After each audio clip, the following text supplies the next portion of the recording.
I was stirring homemade chicken soup in my son David's kitchen, carefully adding herbs I brought from my own garden. Without warning, my daughter-in-law Sarah stormed in, screaming about the smell.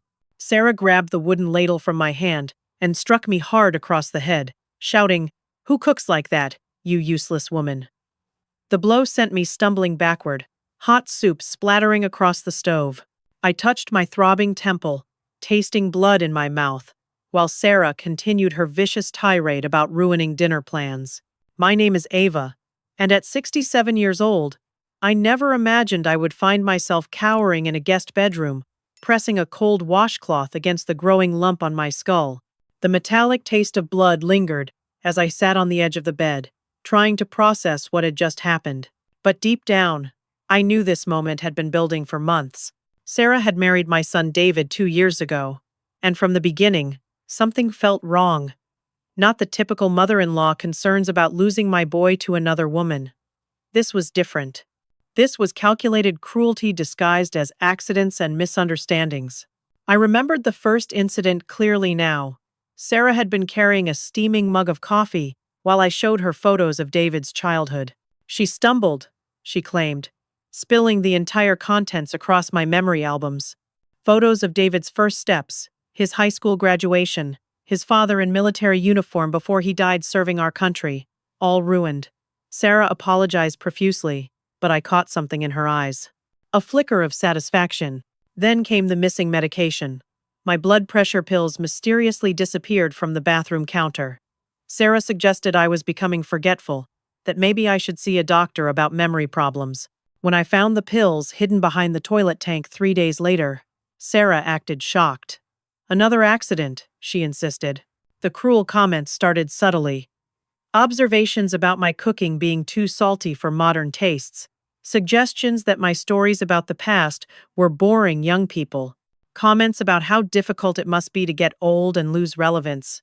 Each remark delivered with a sweet smile that never reached her cold blue eyes. I noticed David traveling more for his consulting work. When I mentioned feeling lonely, he snapped that I was being clingy. Sarah would rub his shoulders and murmur about how stressful demanding family members could be. I watched my son's warmth toward me cool with each passing week. Living in their guest room while my own house underwent repairs had become a nightmare. Sarah controlled every aspect of the household. She moved my belongings without asking, claimed my favorite chair for herself, and criticized everything from my television choices to my morning routine. But tonight, as I nursed my injured head, I discovered something that changed everything. While searching for aspirin in the kitchen, I found Sarah's leather journal lying open on the counter. The handwriting was Sarah's neat script, but the words made my blood turn cold. Ava's daily schedule. Track when she's most vulnerable. Morning coffee routine at 6:30. Watches news until 8. Takes evening medication at 9:15. Note: she becomes emotional when discussing Tom's military service. Use this. I flipped through pages of detailed observations. My conversation topics, my fears, my habits, everything cataloged like I was a specimen in a laboratory. Phase 2. Isolation. Convince David she's becoming difficult. Plant seeds about memory problems. Make her look unstable. Phase 3. Financial concerns. Research senior living costs. Make David worry about long-term care expenses. My hands trembled as I read the final entry. The inheritance angle is working. David mentioned his mother's savings twice this week. Once she's in assisted living, we can convince her to help with our house down payment. Emotional manipulation is more effective than legal challenges. I heard footsteps on the stairs and quickly photographed several pages with my phone before closing the journal. But as I turned to leave, I spotted something else that made my stomach lurch. A small black device, no bigger than a button, was tucked behind the microwave. I recognized it from spy movies David used to love. A recording device. How long had Sarah been listening to my private phone calls with my sister Margaret? My conversations with my doctor? My late-night talks with David's father's photograph when grief overwhelmed me? The bedroom door creaked as I returned, and I heard Sarah's voice drifting from the living room. She was on the phone, speaking in hushed tones. "Trust me, Mom, she's losing it. David's starting to see it too. Yesterday, she accused me of hiding her pills. Can you imagine? I think she's developing paranoia, along with the memory issues. I pressed my ear closer to the door. The inheritance thing is genius, though. David's already researching places. There's a nice facility about an hour away. Far enough that visiting will be inconvenient, but not so far that he feels guilty. Once she's there, we can work on convincing her to help us buy the house we want. My chest tightened as Sarah's laughter filtered through the walls. Oh, the soup thing tonight was perfect. I made sure David would hear about how she was ruining dinner with her old-fashioned cooking. Every little thing builds the case that she can't live independently anymore. I sank onto the bed, finally understanding the scope of Sarah's manipulation. This was not random cruelty. This was a systematic campaign to destroy my relationship with my son and steal my independence. But Sarah had made one crucial mistake. She underestimated exactly who she was dealing with. David returned from his business dinner at 10:30, his key turning in the lock with familiar precision. I had been rehearsing this conversation for hours, organizing the evidence I had discovered. The journal photographs on my phone, the recording device hidden in a tissue box, and most importantly, the documented pattern of Sarah's calculated abuse. I met him in the kitchen where the soup incident had occurred. Sarah had cleaned up the mess, but the scorch marks on the stovetop remained as evidence of her violent outburst. David, we need to talk. Something serious is happening here. My son looked tired, loosening his tie as he opened the refrigerator. At 35, he had grown into a successful man, with kind eyes that reminded me of his father. Those same eyes now held an edge of impatience. Mom, it's late. Can this wait until tomorrow? No, it cannot wait. I pulled out my phone, showing him the photographs of Sarah's journal. Your wife has been systematically planning to manipulate both of us. David's expression shifted from tired annoyance to confusion as he read the entries. For a moment, hope flickered in my chest. Maybe he would see the truth. Where did you get this? I found her journal lying open on the counter. David, she's been documenting my daily routine, planning ways to make me appear mentally unstable. She recorded my private conversations. Tonight, she hit me with a ladle. And this is all part of her plan too. You went through Sarah's personal belongings? His voice carried a tone I had never heard before. Cold, accusatory. David, did you hear what I just said? She struck me. She's been lying to you about everything. Mom, Sarah told me you've been acting strangely lately. She was trying to help by keeping track of concerning behaviors. And now you're going through her private things and making wild accusations? The kitchen door swung open, and Sarah appeared as if summoned by magic. Her eyes were red-rimmed, tear tracks visible on her cheeks. She wrapped her arms around herself, the picture of wounded vulnerability. I heard voices. Is everything all right? Her voice quavered with perfectly practiced distress. Sarah, my mom claims you hit her tonight, and that you've been plotting against her somehow. Sarah's face crumpled, and fresh tears spilled down her cheeks. Oh, David, I was afraid this would happen. I've been trying to protect you from worrying, but your mother has been having episodes lately. Episodes? I felt the room spinning around me. The paranoia, the memory problems, the accusations.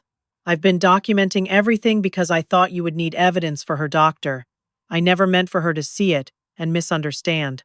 Sarah's voice broke convincingly.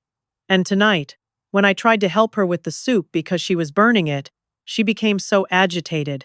I was scared she might hurt herself with the hot stove. You liar. The words exploded from me. You struck me. The burn marks are from when you made me stumble. David looked between us, and I watched 27 years of trust begin to crumble in his eyes. Mom, Sarah's pregnant. The words hit me like a physical blow. Sarah moved closer to David, placing her hand protectively over her still flat stomach. We were going to tell you tomorrow, at a nicer moment. But with everything that's been happening, Sarah's voice trailed off meaningfully. I stared at Sarah, searching for any tell that this was another lie. But her performance was flawless. David pulled her closer, his protective instincts fully engaged. David, listen to me. Remember when your father died in Afghanistan? Remember how I worked double shifts at the hospital to put you through college? Remember the nights I helped you study for the LSAT? Does that sound like a woman who would lie to you now? Mom, that's exactly what Sarah means about the manipulation. You always bring up Dad's death when you want something. His words felt like bullets, each one finding its mark in memories I had treasured. The sacrifice, the love, the years of building a life together after losing the man we both adored. I sacrificed my own nursing career to support your dreams. I never remarried because I wanted to focus on raising you right. I gave you everything, and now you believe this woman over your own mother? See what I mean? Sarah whispered to David, loud enough for me to hear. She's making everything about her sacrifices, trying to guilt you into taking her side. David's phone buzzed, and he glanced at the screen. It's late. We should all get some sleep and discuss this rationally tomorrow. No, David. We discuss this now. I pulled up the photos of the recording device. She's been spying on my private conversations. She's been stealing from your savings account. I have evidence. What savings account? Sarah handles our finances because she's better with numbers than I am. She's been helping us save for a house. Sarah's eyes met mine over David's shoulder, and I saw the truth in her triumphant smile. She had been preparing for this moment all along. David, I think your mother needs professional help. This paranoia, these elaborate conspiracy theories, it's escalating. Mom, maybe Sarah's right. Maybe we should talk to Dr. Peterson about these episodes you've been having. Episodes I've been having? David, she has been gaslighting me for months. The coffee incident, hiding my medication, the cruel comments. Those were accidents, Mom. And the comments. Sarah was just trying to help you adapt to modern life. You've been taking everything personally. I felt the walls closing in around me. Every defense I offered was being twisted into evidence of my instability. Sarah had created the perfect trap. I've been researching senior living communities, David continued, his voice gentling, as if speaking to a confused child. There are some really nice places where you could have your independence, but also get the support you need. You want to put me in a nursing home? Not a nursing home, Mom. A senior community. Somewhere you could make friends your own age, have activities, maybe get some counseling to help with these paranoid thoughts. I looked at my son, this man I had raised with every ounce of love in my heart, and saw a stranger. Sarah had done her work too well. I think you should stay with Aunt Margaret for a while, David said finally. Just until we can figure out the best plan moving forward. You're choosing her lies over your mother's truth. I'm choosing what's best for everyone. Including you, Mom. I love you, but I can't enable these delusions anymore. The word delusions hung in the air between us like a death sentence. Sarah reached for David's hand, squeezing it supportively, while watching my world collapse with barely concealed satisfaction. I walked to the guest room and began packing my belongings in silence. 27 years of being David's anchor, his supporter, his biggest champion, reduced to delusions and paranoid episodes. But as I folded my clothes, my hands touched something I had not thought about in decades. Buried at the bottom of my suitcase was a small wooden box. Inside lay medals from my service in Vietnam, commendations for courage under fire, and a photograph of myself in military uniform standing next to Colonel Martha Henderson. For the first time since Sarah's attack, I smiled. Sarah had made the same mistake every enemy I had ever faced had made. She assumed that because I was older, I was weaker. She confused kindness with weakness, patience with defeat. She was about to learn the difference. At Margaret's house 3 towns over, I sat at her kitchen table studying the photograph from my military service. The young woman in army fatigues looked back at me with steady eyes and a determined jaw. First Lieutenant Ava Thompson, decorated combat nurse, survivor of the Tet Offensive, trained in military intelligence. I had been 24 when this photo was taken at a forward operating base near Da Nang. The woman staring back at me had treated shrapnel wounds under mortar fire, had outsmarted Viet Cong infiltrators, and had never once backed down from a fight. You've been staring at that picture for an hour, Margaret said, refilling my coffee cup. Want to talk about what happened? Margaret was 3 years younger, but had always been the family worrier. She fussed over everyone, which made her the perfect confidant for someone planning a strategic counterattack. Do you remember what Colonel Henderson used to say about warfare? Ava, you haven't talked about Vietnam in 20 years. What does this have to do with Sarah? I traced the outline of Colonel Henderson's face in the photograph.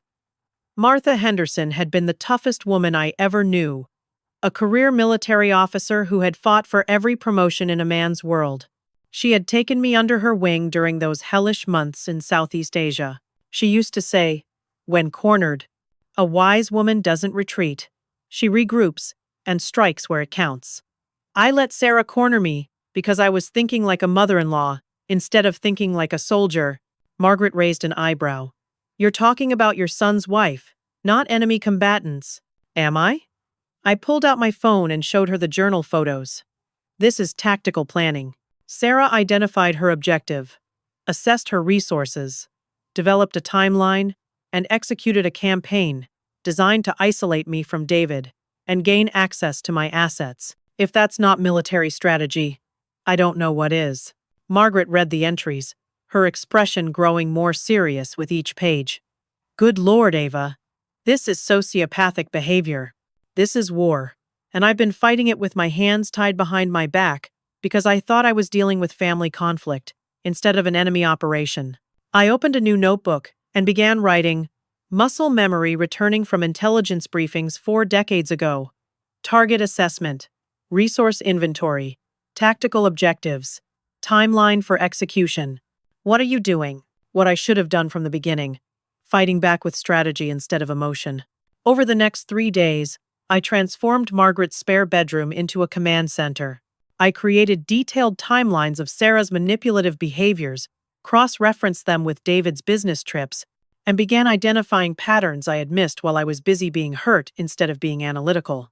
Sarah's attacks always escalated when David was traveling. She chose moments when I was most vulnerable, most isolated. She documented my responses to build a case for instability, classic psychological warfare techniques. But every military operation has weaknesses, and Sarah's campaign had a fatal flaw. She was so focused on manipulating me that she had grown careless about covering her other activities. I started with financial records. David had given me access to his accounts years ago when I helped him establish credit after college. Sarah didn't know about this access because she assumed David had told her everything. The bank statements revealed a troubling pattern. Small withdrawals, always just under $500 to avoid triggering alerts. Shopping sprees at expensive boutiques while David traveled. Credit card payments for purchases never delivered to their address. I printed everything, organizing the evidence with military precision. Next came surveillance. I began following Sarah's daily routine, staying far enough back to avoid detection but close enough to document her activities. My old Ford Taurus was perfect for surveillance work. Invisible, reliable, forgettable. On Thursday morning, Sarah left the house dressed for a job interview.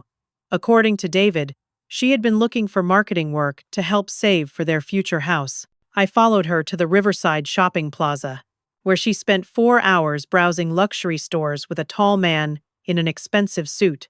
They held hands. They kissed. They disappeared into a hotel room at the Marriott for 2 hours. I photographed everything from the parking garage across the street, using the telephoto lens I had purchased for birdwatching but never used. Military training never leaves you. You learn to be patient, to wait for the perfect shot, to document everything that might be useful later. The man was Jake Morrison, David's business partner. I recognized him from company photos on David's desk. This wasn't a random affair. This was betrayal on multiple levels. But I needed more than photographs of infidelity. I needed to understand Sarah's complete strategy and find a way to dismantle it. That evening, I called David from Margaret's house. Hi, honey. How are you and Sarah doing? We're fine, Mom. Are you feeling any better? Margaret says you've been keeping to yourself. I've been thinking a lot about what you said, about getting professional help. Maybe you're right. Maybe I've been acting paranoid lately. I heard relief in David's voice. I'm glad you're considering it. Sarah found a really good therapist who specializes in senior mental health issues. That's wonderful. Sarah's been so patient with me. I owe her an apology for those terrible accusations. She understands, Mom. She knows you're not yourself lately. Could I speak with her? I'd like to apologize directly. Sarah's voice came on the line, sweet and forgiving. Ava, you don't need to apologize. We're family. I do need to apologize, dear. I said some awful things about you stealing from David. That was completely unfair. You've been working so hard to save money for your future together. We all say things we don't mean when we're struggling with health issues. I know David appreciates having a wife who's so good with finances. He was never great with money management. I try to help however I can. And I hear you're looking for marketing work. That's so ambitious, especially with the pregnancy. There was a pause. Yes. Well, I want to contribute as much as possible before the baby comes. Of course. Well, I should let you both get some rest. I love you both very much. After hanging up, I reviewed my notes. Sarah had confirmed she was handling their finances. She had not corrected my assumption about job interviews. Most importantly, she had not denied being pregnant despite my reference to it. But I knew from following her that she had spent her supposed interview time shopping and meeting her lover. The pregnancy claim was likely false, designed to bind David to her and justify her increasingly controlling behavior. I began phase 2 of my operation. Every enemy reveals themselves when they think they're winning. Sarah needed to believe I was broken, defeated, and no longer a threat. Only then would she make the mistakes I needed to destroy her completely. I called Ruth Kowalski, an old friend from my nursing days who had gone to law school in her 40s and now specialized in family law. Ruth had always been sharp, analytical, and absolutely ruthless when protecting her clients. Ruth, I need your help with a legal matter, and I need absolute discretion. Ava Thompson, I haven't heard from you in 5 years. What kind of trouble are you in? I explained the situation, sending her the documented evidence I had collected. Ruth listened without interruption, occasionally asking clarifying questions that reminded me why she was the best attorney in 3 counties. This is sophisticated psychological abuse combined with financial fraud and adultery. Do you want to destroy her completely, or just get your son back? I want my son to see who he really married. Everything else is secondary. Good. Emotional revenge is messy. Strategic justice is clean. Give me 48 hours to research the legal angles. In the meantime, keep documenting everything, but don't confront anyone directly. We need her to hang herself with her own rope. That night, I did something I hadn't done since Tom's funeral 27 years ago. I got down on my knees and prayed, not for forgiveness or comfort, but for strength, for wisdom, for the courage to fight this battle the right way. Tom had died serving his country against enemies who threatened our freedom. Sarah was an enemy who threatened our family. Different battlefield, same principles. By morning, I knew exactly what I had to do. I returned to David's house on a Tuesday afternoon, carrying a small suitcase and an expression of defeated humility that I had practiced in Margaret's mirror. Sarah answered the door with surprise, that quickly shifted to cautious satisfaction. Ava, what are you doing here? I came to apologize properly and ask if I could stay a few more days while I look into some of those senior communities David mentioned. Margaret's guest room is lovely, but I miss being close to family. Sarah's eyes narrowed slightly, searching for deception. Of course you can stay. David will be so happy you're feeling more positive about the transition. I allowed her to help me with my suitcase, playing the role of a fragile older woman accepting defeat. I've been thinking about what you said about my behavior lately. You're right, dear. I have been acting paranoid and difficult. These things happen as we age. The important thing is recognizing it and getting proper support. Over the next few days, I played my part perfectly. I asked Sarah's advice about everything from clothing choices to meal planning. I complimented her intelligence and praised her patience with my supposed difficulties. I watched her confidence grow with each interaction. Sarah, could I ask you something personal? We were sitting in the living room, sharing afternoon tea like proper family members. Sarah looked up from her magazine with the benevolent attention of someone humoring an elderly relative. Of course, Ava. David mentioned you're expecting a baby. I know I haven't been as supportive as I should be. This is such exciting news. Sarah's hand moved instinctively to her stomach. We're still in the early stages. We haven't told many people yet. I understand completely. When I was expecting David, I was so nervous those first few months. Have you chosen a doctor yet? I could recommend some excellent obstetricians from my nursing days. I'm still researching options. I want to find someone who specializes in high-risk pregnancies. High-risk pregnancies. Sarah was building complexity into her lie, creating reasons why the pregnancy might not proceed normally. Smart woman. Sociopathic, but smart. Well, I hope you don't mind me saying, but this news makes me think differently about my future living arrangements. I've been looking at my savings, thinking about how I could help you and David prepare for parenthood. Sarah's attention sharpened immediately. Help how? Financial help. I have quite a bit set aside from my nursing career and your father-in-law's military benefits. I was planning to leave it all to David eventually, but maybe I could help with a house down payment or setting up a nursery. I watched greed flicker across Sarah's features before she composed her expression into appropriate gratitude. That's incredibly generous, but we couldn't ask you to. Nonsense. Family helps family. Besides, what good does money do me in a senior community? I'd rather see it used for my grandchild's future. That evening, I made dinner and casually mentioned my inheritance plans within Sarah's hearing. I talked about the substantial nest egg Tom's death benefits had provided, exaggerated by careful inflation over the years. I mentioned having no other close family besides David, making Sarah the likely beneficiary of my maternal generosity. By week's end, Sarah's treatment of me had transformed completely. She sought my advice on decorating choices. She asked me to share stories about raising David. She even suggested I might want to live nearby, after the baby arrived, to help with childcare. You know, Ava, maybe we were hasty talking about senior communities. Family should stick together. That's sweet of you to say, but I think some independence would be healthy for all of us. I just want to make sure I choose a place where I can still be involved in my grandchild's life. I began setting small traps, each one designed to reveal more of Sarah's true nature. I left $20 bills in obvious places to see if they disappeared. They always did.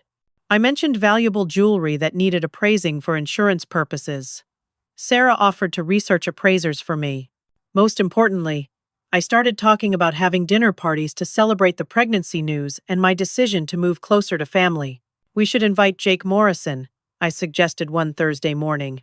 David's always spoken so highly of his business partner. Sarah nearly choked on her coffee. Jake's very busy with work.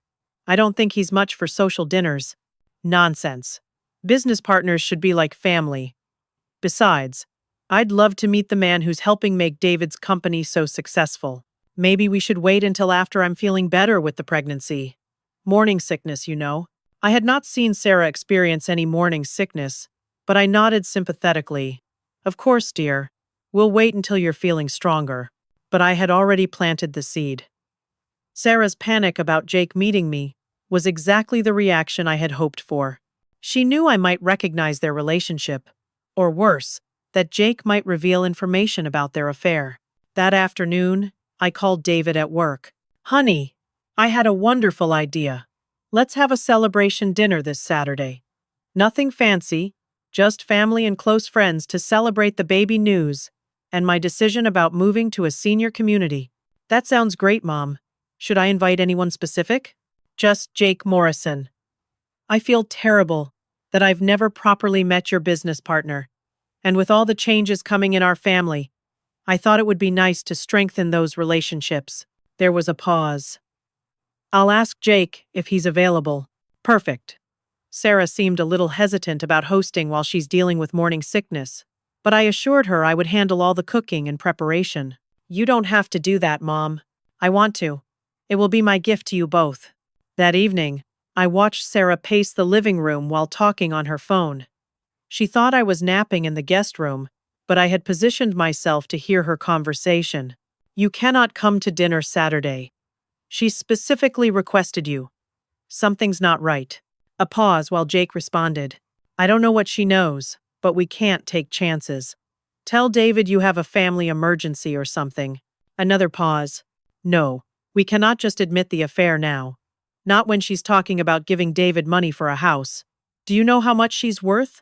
David mentioned she has over 400,000 in savings and investments. 400,000. I had to admire Sarah's research skills. She had somehow accessed information about my actual net worth, probably through David's casual mentions of my financial security. Just make an excuse for Saturday. Once she's in the senior community, and we have access to David's inheritance expectations, we can figure out how to handle the divorce and property settlement. Divorce and property settlement. Sarah was already planning to leave David once she had secured access to my money and his assets. The pregnancy was temporary manipulation. The marriage was a business arrangement. But she had made one critical error. She had assumed I was a helpless old woman instead of a decorated veteran who had survived combat operations and learned to think 3 moves ahead of any enemy. Saturday arrived, and Jake Morrison called David that morning to cancel dinner. Family emergency, exactly as Sarah had instructed. That's too bad, I told David. I was really looking forward to meeting him. Maybe next week? Sure, Mom. We can reschedule any time. But I wasn't waiting for next week. That evening, as Sarah helped me serve the dinner I had prepared for just the 3 of us, I put the final phase of my operation into motion. Sarah, dear, would you mind getting the good china from the cabinet? I want tonight to feel special. As Sarah reached for the high shelf, I moved behind her and spoke quietly. Interesting how Jake had a family emergency right after you told him not to come. Sarah's hand froze on the cabinet door. What did you say? I said it's interesting about Jake's emergency. Almost like someone warned him to stay away. Sarah turned around slowly, her mask of sweetness starting to crack. I don't know what you're implying. I'm not implying anything, dear. I'm stating facts. The same way I stated the fact that you've been stealing $20 bills from my purse, researching my financial assets, and planning to leave my son as soon as you can manipulate your way into a profitable divorce settlement. The good china crashed to the floor as Sarah's composure finally shattered completely. The loud crash echoed through the kitchen like an explosion, and for the first time in months, Sarah froze at what I had done, not what had happened accidentally, what I had done deliberately, because finally, the real war was about to begin. The sound of shattering china brought David running from his home office, where he had been catching up on weekend paperwork. He burst into the kitchen to find Sarah standing in a pile of broken dishes, her face pale with shock, while I remained calmly at the stove stirring gravy. What happened? Are you okay? David moved towards Sarah with immediate concern. Your mother. Sarah's voice shook as she gestured helplessly at the destruction around her feet. She's been saying horrible things, accusing me of stealing from her, lying about Jake Morrison. Mom, what's going on? I turned from the stove with the same expression of confused innocence that Sarah had perfected over months of manipulation. I was just making conversation, honey. Sarah seemed upset about something, and then she dropped the china. She said I was stealing from her purse and planning to divorce you. Sarah's voice rose to near hysteria. She's having another paranoid episode. David looked between us, clearly trying to process the scene. Broken china. His wife in tears. His mother stirring gravy, like nothing had happened. Mom, did you accuse Sarah of those things? I might have mentioned that some money went missing from my purse, but I wasn't accusing anyone specifically. Sarah, dear, why would you assume I meant you? It was a perfect tactical reversal. By questioning Sarah's assumption of guilt, I had made her defensive response look like a confession. Because, she said, she implied. Sarah struggled to explain without revealing exactly how much she understood about my accusations. The front door opened, and Jake Morrison walked in carrying a bottle of wine. Sorry I'm late. The family emergency resolved quicker than expected, and I thought I'd stop by too. Jake's voice trailed off as he took in the scene. Broken dishes. Sarah's tears. David's confusion. Jake. I moved toward him with warm enthusiasm. How wonderful that you could make it after all. We were just having a little accident with the china. Sarah's face went completely white. Jake, you said you couldn't come. The situation changed. Jake looked uncomfortable, clearly not understanding the tension in the room. Well, This is perfect timing, I continued brightly. I was just telling Sarah how much I've wanted to meet you properly. David's told me so much about your business partnership. I guided Jake toward the living room, leaving David to help Sarah clean up the broken dishes. Can I get you something to drink? Sarah and I were just discussing family relationships and how important loyalty is in both business and marriage. Jake accepted a glass of wine, still looking puzzled by the atmosphere. You know, it's funny how small the world is, I continued conversationally. I was at the Riverside Shopping Plaza Thursday morning, and I could have sworn I saw someone who looked exactly like you coming out of the Marriott Hotel with a woman. But it couldn't have been you, of course, because you were working. Jake's wine glass stopped halfway to his lips. Unless, of course, you were conducting business at the hotel. Although the woman you were with looked remarkably like Sarah. Isn't it amazing how people can have such similar appearances? Jake's hand began to tremble slightly. Mrs. Thompson, I think there might be some misunderstanding.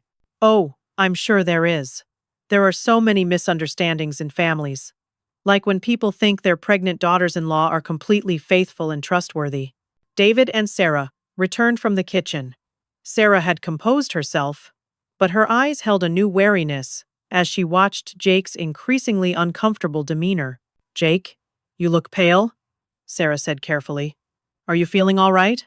I'm fine. Just tired from dealing with family issues. I smiled warmly at both of them.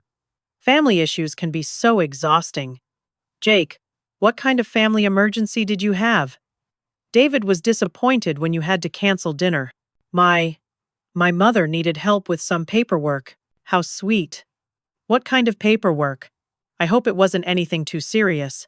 Jake looked trapped, clearly unprepared for detailed questions about his fabricated emergency. David, I turned to my son with maternal concern. I've been thinking about Jake's mother, and it occurred to me that I never asked about his family situation.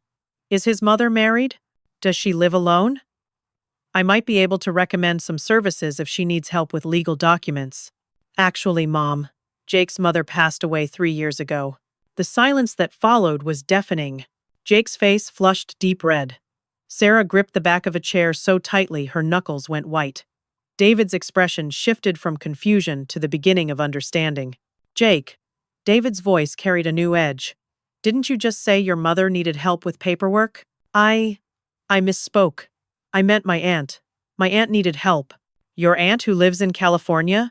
David's tone grew colder. The aunt who's been dead for 5 years? I watched Jake realize that David knew far more about his family situation than he had remembered. The lies were collapsing faster than Jake could construct new ones. Maybe I should go, Jake said, standing quickly. Actually, Jake, I was hoping you could help me with something. I pulled out my phone and scrolled to the photographs I had taken at the hotel. I've been having trouble with my phone camera, and I took these pictures Thursday to test the focus. Could you help me figure out if these images are clear enough? I held the phone toward Jake, and he found himself looking at high-resolution photographs of himself and Sarah entering and leaving the hotel room together. Sarah made a small sound, like air escaping from a punctured tire. David moved closer to see the phone screen, and I watched 27 years of trust and love begin to crumble in his eyes as he recognized both his business partner and his wife in the damning photographs. When were these taken? David's voice was barely above a whisper. Thursday afternoon. The same day Jake told you he couldn't come to dinner because of a family emergency involving his dead mother. Jake set down his wine glass with shaking hands. David, I can explain. You can explain why you're having an affair with my pregnant wife? The word pregnant hung in the air like a death sentence. I watched Sarah realize that her lie about pregnancy was about to be exposed along with everything else. David, it's not what it looks like. Sarah started. Really? Because it looks like my business partner and my wife are cheating on me, lying about family emergencies, and meeting in hotel rooms while I'm working to support all of us.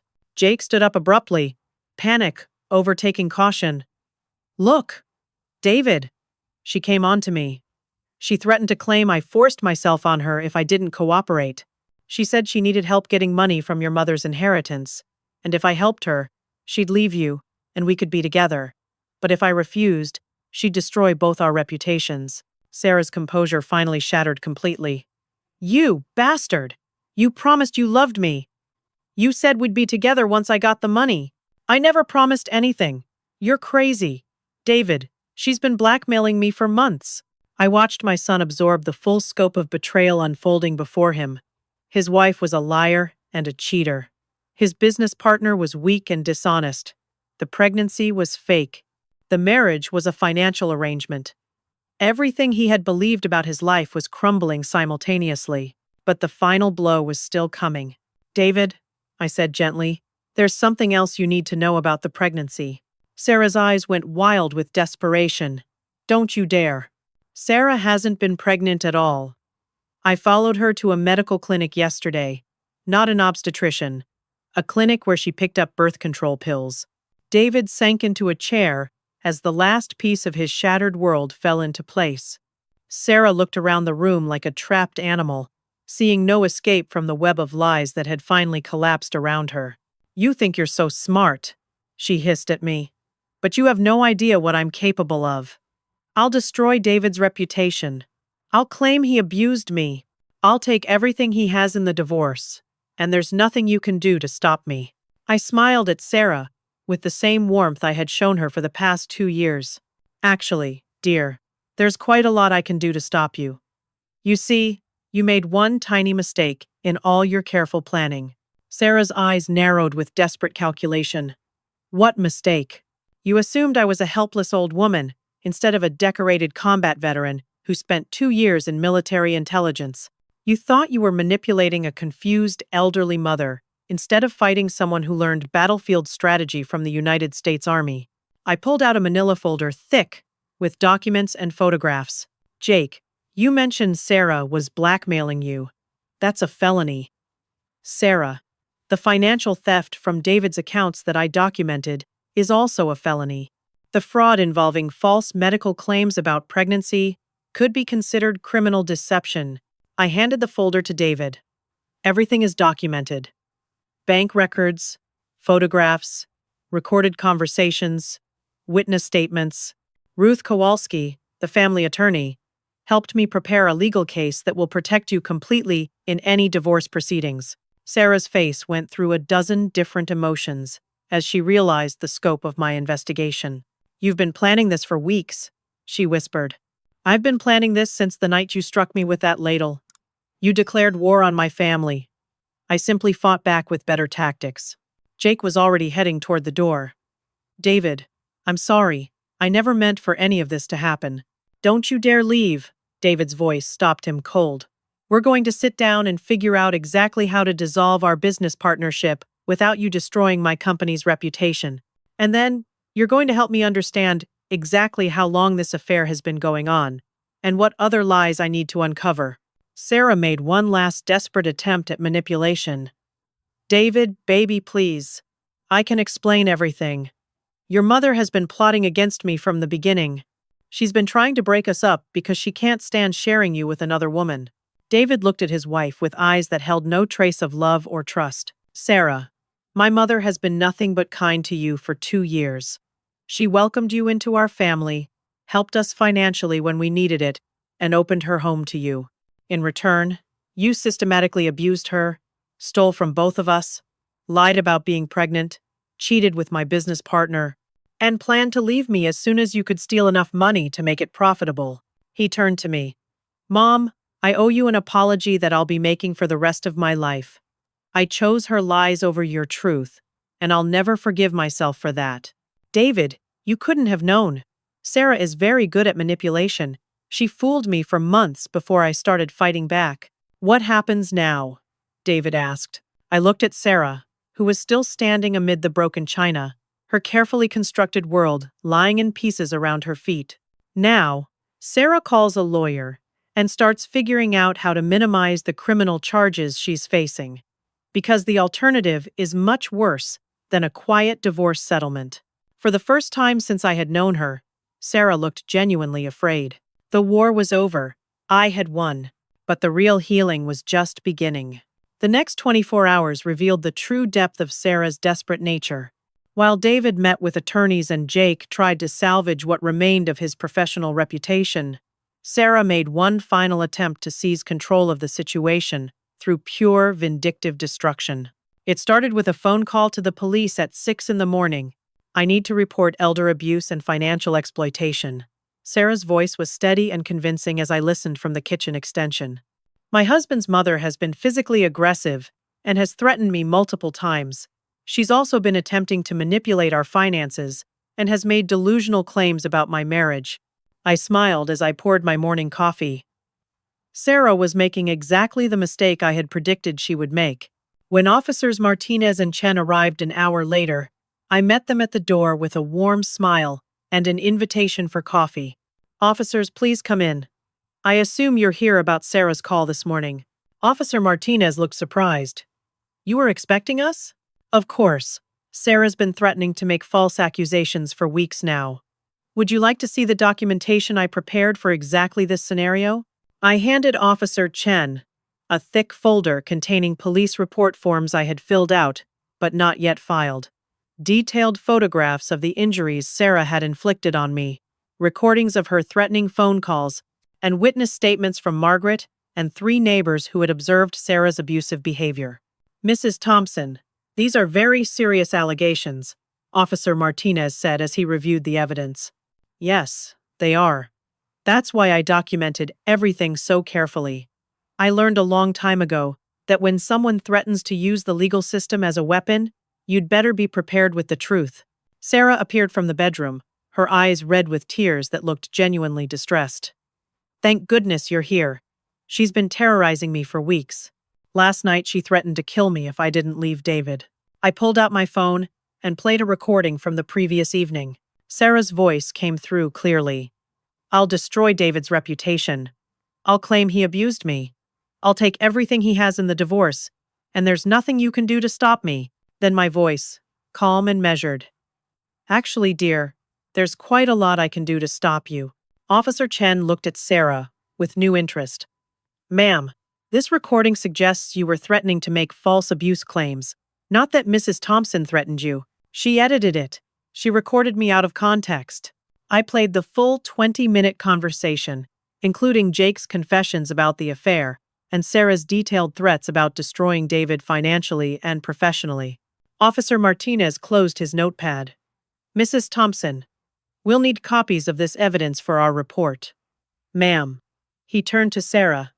"Making false police reports is a serious crime. Based on this evidence, it appears your claims lack credibility."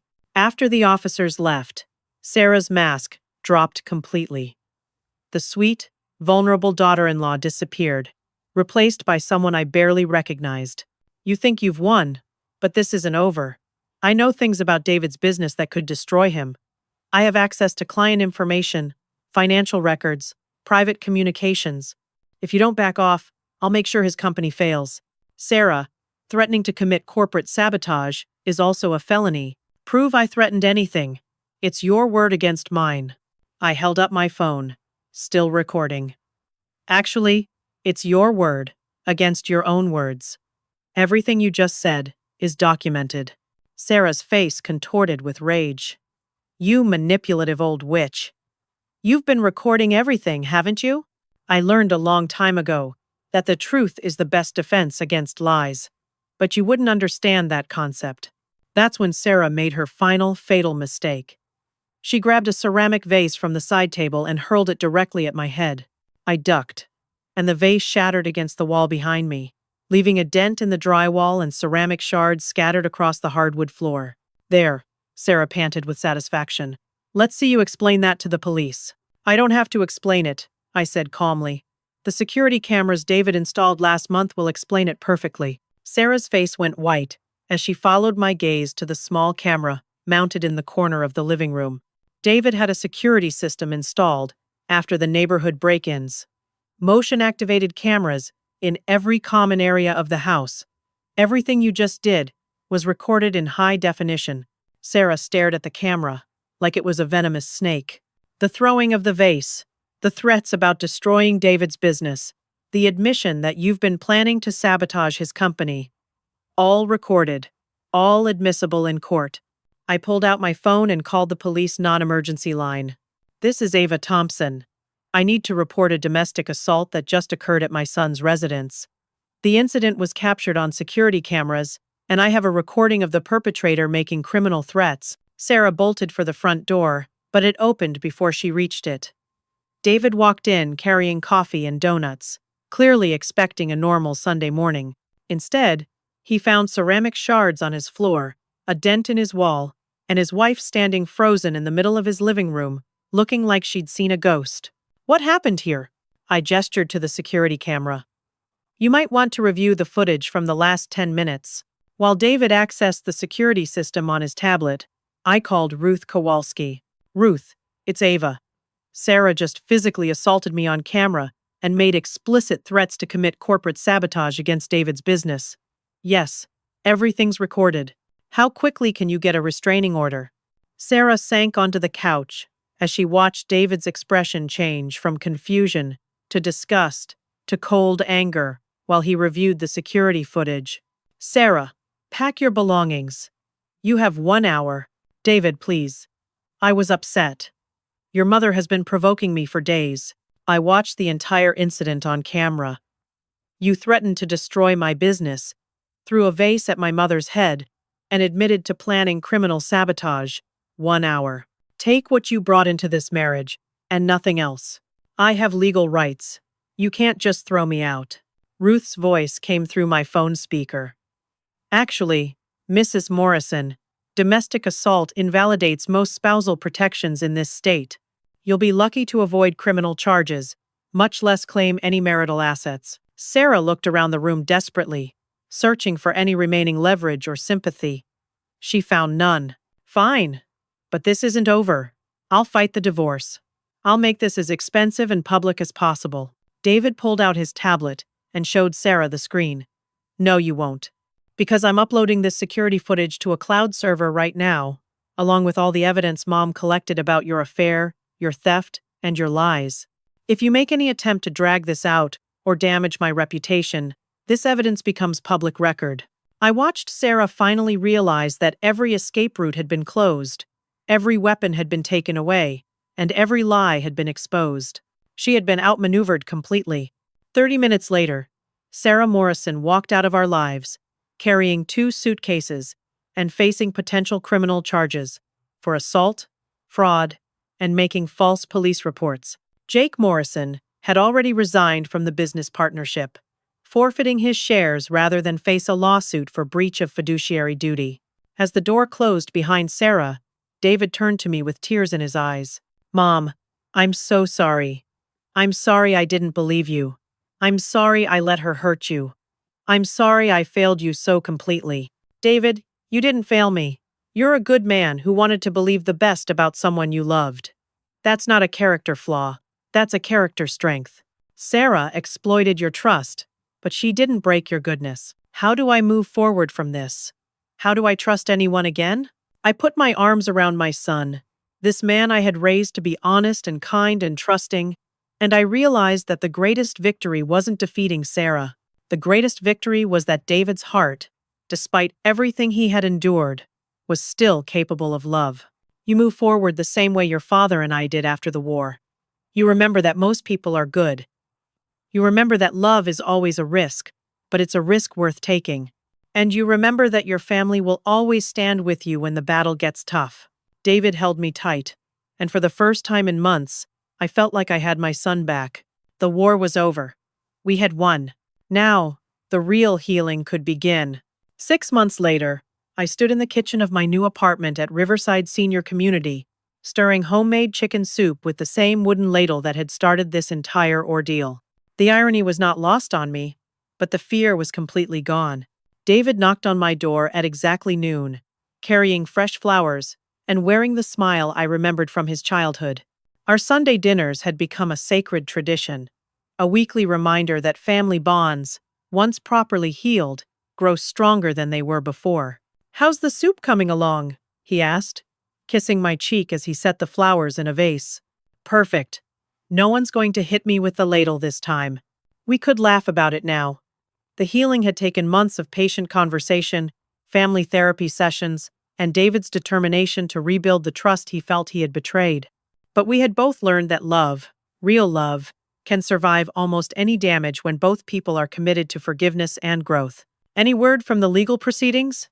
David asked, as he set the table. Ruth called yesterday. Sarah pleaded guilty to assault and theft charges in exchange for probation and restitution. She's also agreed to a no-contact order that's permanent. Jake moved to Portland to start over. Apparently, his new business partners don't know about his tendency to sleep with clients' wives. David shook his head. I still can't believe I was so blind to what was happening. Honey, Sarah was very good at what she did. She studied manipulation, the way other people study foreign languages. You weren't blind, you were trusting. There's a difference. David had indeed learned to trust again, though more carefully this time. 3 months ago, he had started dating Emily Chen, a kindergarten teacher who treated me with genuine warmth and respect. She joined us for dinner regularly, never trying to replace my role in David's life, but creating her own space in our family circle. Emily's bringing dessert today, David said. She made that chocolate cake you liked so much. I'm looking forward to seeing her. Did you tell her about the letter I received? What letter? I pulled out a piece of paper from my purse, smoothed it carefully on the kitchen counter. This came from a young woman named Jessica Rodriguez. She's 26, married to a man whose mother was being systematically abused by her daughter-in-law. Jessica read the article I published about emotional manipulation in families, and it helped her recognize what was happening in her own family. David read the letter, his expression growing more serious with each paragraph. Jessica described a situation remarkably similar to what we had experienced. An older woman being isolated, gaslit, and financially exploited by a younger family member, while her son remained oblivious to the manipulation. What did you do? David asked. I called her. Spent 2 hours walking her through the documentation process I used.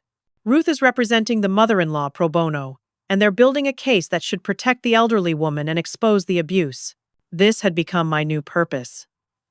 After the local newspaper published my story about Sarah's manipulation, I started receiving letters from families across the country facing similar situations. Elder abuse disguised as family conflict, financial exploitation hidden behind caregiving, emotional manipulation masquerading as concern for aging relatives. I've been asked to speak at a conference for family attorneys next month, I continued. Ruth thinks my military background and the systematic way I documented Sarah's abuse could help other families recognize and fight back against these tactics. David smiled with pride. Dad would be so proud of you. Taking something terrible and using it to help other people. Tom had always said that the best way to honor sacrifice was to use the lessons learned to protect others from similar harm. Sarah had intended to destroy our family and steal our security. Instead, she had awakened skills I hadn't used in 40 years and given me a new mission in the final third of my life. Emily arrived with dessert and news of her own. I got approval to start a program at school, teaching children about healthy versus unhealthy family relationships. Age-appropriate lessons about recognizing when adults try to manipulate them or turn them against other family members. That's wonderful, I said, meaning it completely. Emily had proven herself to be exactly the kind of woman David deserved. Intelligent, independent, and committed to making the world a little bit better. During dinner, Emily asked me to tell the story of how I met Tom during my military service. It was a story I rarely shared, but Emily's genuine interest and David's encouraging smile made it easy to remember those days when love bloomed in the middle of a war zone. Your father was a medic attached to our unit. I was treating wounded soldiers in a field hospital when mortar shells started falling around us. Most people ran for cover, but Tom ran toward the wounded soldiers who couldn't move themselves. I paused, remembering the chaos and terror of that day, but also the clarity of purpose that came from having someone worth protecting. That's when I knew he was the kind of man who would always choose protecting others over protecting himself. I decided right then that if we survived the war, I wanted to build a life with someone that brave and selfless. David reached for Emily's hand. That's how I feel about Emily. She throws herself into helping other people even when it's difficult or thankless. Emily blushed, but I could see the depth of feeling between them. Real love, built on mutual respect and shared values rather than manipulation and control. After Emily left for the evening, David helped me clean up the dinner dishes. Mom, can I ask you something? Of course. Do you ever regret fighting back so hard against Sarah? Part of me wonders if we could have resolved things more peacefully. I dried the last plate and turned to face my son directly. David, there are people in this world who mistake kindness for weakness and use it as a weapon against the very people who show them love. Sarah was destroying you financially, emotionally, and professionally while you tried to be a good husband. She was isolating you from family and planning to abandon you as soon as she could profit from the destruction. I hung up the dish towel and chose my next words carefully. Sometimes the most loving thing you can do for someone is refuse to let them be destroyed by people who don't deserve their goodness. You would have kept trying to make Sarah happy until she had taken everything you had to give. I couldn't watch that happen to my son. David was quiet for a long moment. I learned something about myself through all this. I learned that I'd rather be hurt by trusting the wrong person than become suspicious and closed off to everyone. That's exactly the lesson your father would have wanted you to learn. What's the lesson you learned, Mom? I thought about the question seriously. So much had changed since that night. Sarah struck me with the ladle. I had rediscovered strength I thought I had lost with age. I had learned to fight battles with strategy rather than emotion. I had found a new purpose in helping other families recognize and resist manipulation. But the most important lesson was simpler than all of that. I learned that sometimes the people who claim to love us most can hurt us worst. But I also learned that strength doesn't disappear with age, it just gets wiser. When someone tries to break your spirit, remember that you have survived harder battles than they could ever imagine. Stand firm in your worth, gather your evidence, and fight back with intelligence and grace. The truth has a way of winning when you're patient and strategic enough to let it. David hugged me tightly. I'm proud to be your son. I'm proud to have raised a man who can still choose trust over suspicion, even after being betrayed. That takes more courage than anything I did during the war. As David prepared to leave, I walked him to the door of my apartment. Through the window, I could see other residents of the senior community gardening, playing chess, and sharing meals together. I had chosen this place, not because I needed care, but because I wanted to be part of a community where experience was valued and wisdom was shared. Same time next week? David asked. I'll make that beef stew you loved as a child. Perfect. And Mom? Thank you. For everything. For protecting me even when I couldn't see that I needed protection. For fighting for our family when I was too confused to fight for myself. For showing me what real strength looks like. After David left, I sat in my living room, surrounded by photographs of a life well lived.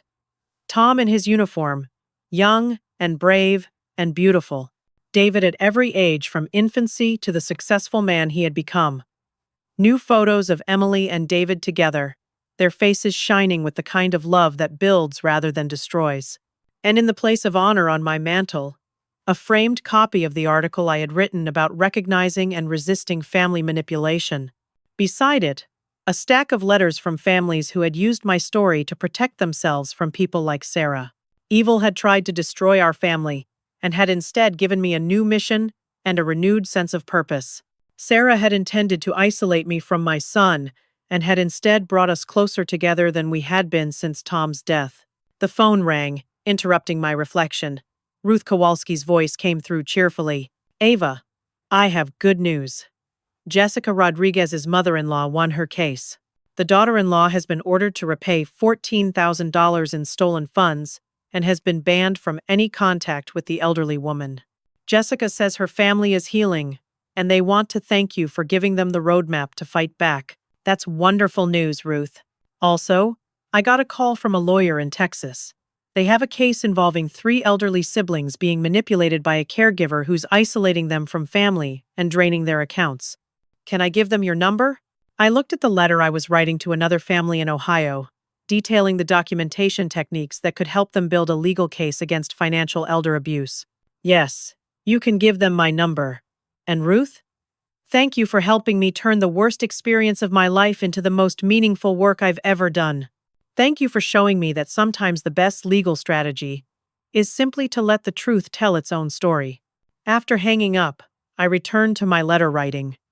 Each family's situation was different, but the tactics used against elderly relatives followed predictable patterns: isolation, gaslighting, financial manipulation, turning adult children against their parents through lies and emotional manipulation.